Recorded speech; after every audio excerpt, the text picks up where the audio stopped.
I'm just curious, when we talk about the communication gap that exists sometimes between science and the public, what in your minds do you think are the stories that aren't being told right now? Well, I guess, you know, I've tried science communication and it's really difficult. I mean, basically, and of course with the conversation, that was one of the reasons we got the conversation going and followed Andrew Jaspin's lead on that to try and get a lot bit more science that was well written and readable for a general audience out there. But it's still very difficult to get people to engage with this sort of material.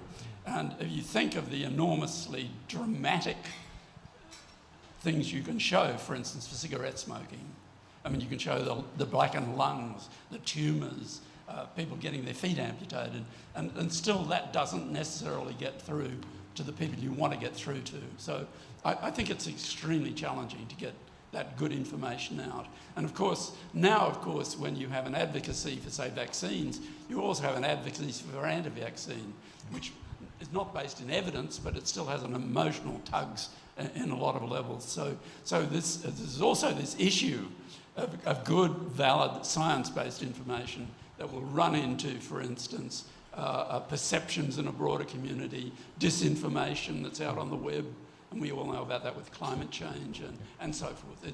It's a difficult space, and I think it's very challenging for journalists as well as it's challenging for scientists.